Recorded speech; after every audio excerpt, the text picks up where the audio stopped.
Olá, meus amigos. Voltamos aqui então com o nosso estudo do termo de referência com base na Lei 14.133, a nova Lei de Licitação e Contratos. E um ponto muito importante em relação ao termo de referência é quem tem que elaborar esse documento. Vejam, nós estamos diante de um documento de natureza técnica, tá? Onde você terá descrições deste objeto que exigem determinados conhecimentos que somente alguns profissionais possuem de acordo com a sua área de atuação. Então, nós temos uma distribuição de trabalhos na fase interna da licitação. Você tem um primeiro momento que o legislador estabelece, ou seja, o início do processo, é a DFD, que é o documento de formalização de demanda. Quem é que elabora o DFD? Ora, é o setor requisitante, é o servidor que está requerendo. Então, você tem uma unidade requisitante ali que irá provocar a administração pública para a realização daquela contratação. Ok. Quando esse processo sai dessa unidade requisitante, o caminho natural é ele ser encaminhado para um determinado diretor ou para o secretário, uma autoridade que poderá autorizar a instrução processual, que autorizará a contratação daquele objeto, que autorizará que seja dado início efetivamente àquele processo. Ou mesmo essa autoridade pode entender de forma diferente e dizer que a questão orçamentária, pode informar que existem outros objetos na administração que podem suprir essa demanda, fazer consulta a almoxerifados, por exemplo, para verificar se a existência desse objeto e por aí vai. Então, a autoridade ela pode tomar decisões que podem tanto dar continuidade ao processo, como acabar com o processo logo naquela fase inicial. Tá? Mas uma vez a autoridade autorizando que seja dado continuidade ao processo, a próxima etapa desse processo é justamente a elaboração do estudo técnico preliminar. Ou seja, se debruçar sobre as alternativas que existem no mercado para aquele objeto para a administração pública. Então, o comportamento do mercado é muito importante. A administração ter ciência de como esse mercado se comporta para que ela possa efetivamente entender qual é a melhor solução. Porque é possível, por exemplo, que seja feito uma DFD para a contratação de um objeto X e durante o estudo técnico preliminar verificou-se, por exemplo, que aquela solicitação ela já está ultrapassada em relação ao que já existe no mercado. O mercado tem apresentado novas soluções, melhoradas. Então, é possível verificar se essas soluções atualizadas não atenderiam melhor aquilo que foi solicitado inicialmente por aquela unidade requisitante. Então, você tem que, necessariamente, quem faz o DFD é a unidade requisitante. Quem vai se debruçar sobre estudar o mercado e os diversos objetos que podem atender aquela necessidade é essa unidade requisitante também. E, ato contínuo ao estudo técnico preliminar, você tem o termo de referência. As informações do termo de referência, elas nascem a partir do ETP.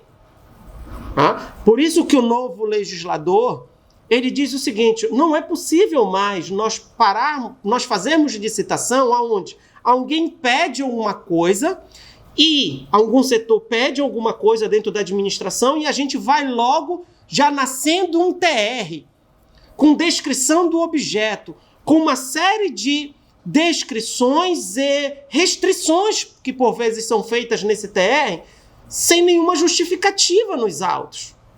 O novo legislador ele disse, não, é necessário que se estude isso antes que eu defina efetivamente qual o melhor objeto que atende à minha demanda.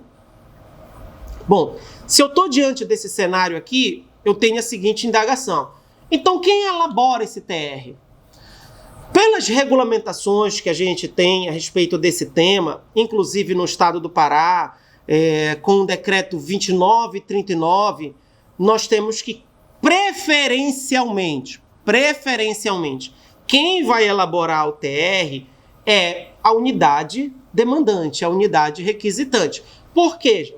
Porque, via de regra, as demandas elas são feitas dentro de setores especializados. Setor de serviços, setor de almoxerifado, setor de frota, setor de passagem aérea e por aí vai. Então, o normal, digamos, o ordieiro é você ter justamente esses setores demandando a necessidade da administração pública. Entretanto, também é possível que não seja a expertise daquele setor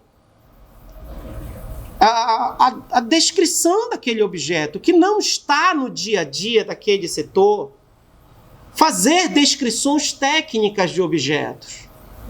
Ora, e aí a gente passa a ter um problema, porque a gente passa a ter um setor que não possui inicialmente informações técnicas e ainda assim possui a responsabilidade de elaborar esse documento, que possui não só informações técnicas, mas informações jurídicas também. Para facilitar o trabalho, qual é o ideal que o legislador estabelece para a administração pública? É você trabalhar com modelos padronizados pela administração.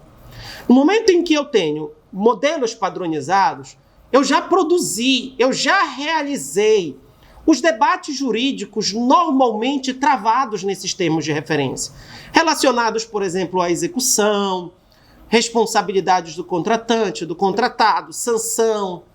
Os debates já foram estabelecidos, então eu não preciso, em todo termo de referência, ficar travando os mesmos debates, se eu trabalhar com modelos padronizados.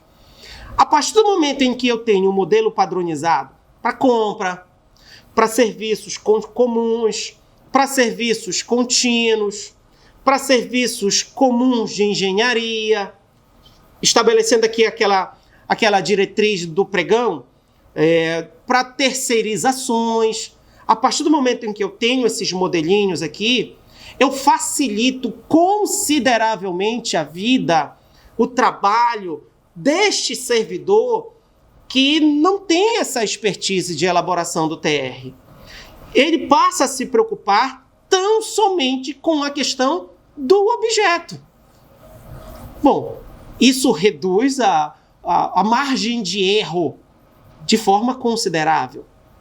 Além disso, é importante a gente ter claro o seguinte: se o setor demandante não possui as informações técnicas necessárias, o setor de compras da casa pode trabalhar em conjunto com este setor demandante para fins de elaboração desse TR.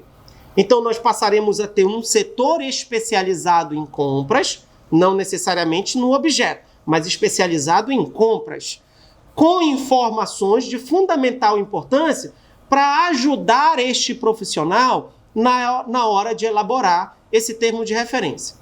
Outro ponto importante é que, dependendo da complexidade desse objeto, dependendo da importância, inclusive social, que esse objeto terá naquela contratação pela administração pública, antes de se elaborar um termo de referência, é possível que seja realizada uma audiência pública, para fins de identificação de quais as melhores condições de execução desse objeto poderá se ter para com a sociedade. Qual aquela execução que melhor atende aos anseios da sociedade.